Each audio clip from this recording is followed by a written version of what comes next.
Buenos días, estudiantes y jurado. Nuestro proyecto es la credibilidad de las noticias falsas en el pensar y actuar de los jóvenes del grado 11 de la UPB y atiende a la pregunta de cuáles son los métodos de persuasión que utilizan las noticias falsas en Facebook para influir en la credibilidad de los estudiantes de grado 11 del colegio de la UPB en el año 2020. La desinformación no es algo nuevo en nuestra sociedad, proviene seguramente desde los comienzos de la mismísima escritura.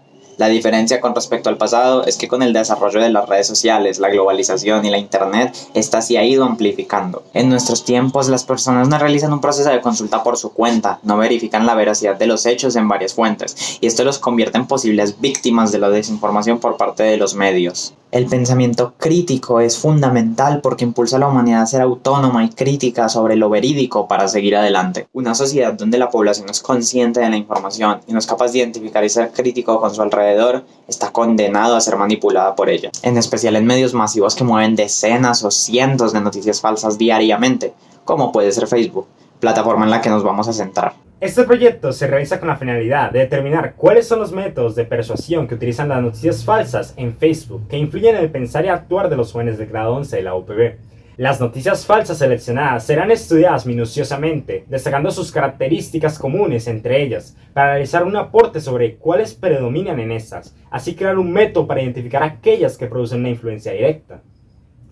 El proyecto pretende informar de manera didáctica las maneras en que se presentan las noticias falsas y sus estrategias, esto con el fin de mejorar el criterio de los jóvenes de la UPB en cuanto a la veracidad de la información que consumen. Para explicar y analizar estas noticias debemos estudiar obras como Pragmática de la desinformación, por Luis Romero. Se analizarán profundamente las noticias falsas, con el objetivo de identificar las características comunes entre ellas, detectando los tipos de estrategias de desinformación que utilizan. Las noticias falsas se aprovechan del usuario vulnerable a través de diferentes mecanismos. Comúnmente las vemos con ruido semántico, dejándonos con hechos poco descriptivos, pero atractivos. Utilizan la demonización para transmitir un mensaje ficticio, influenciado por su opinión para favorecer su percepción.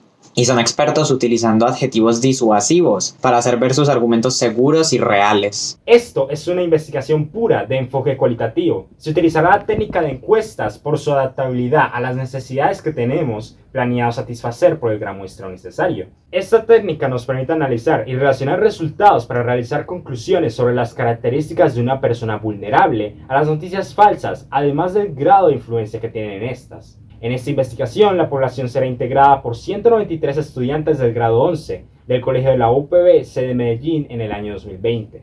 El cuestionario consta de 11 preguntas que buscará analizar el grado de influencia de las noticias falsas en las personas, además de incluir el perfil de la persona vulnerable a estas de una manera didáctica.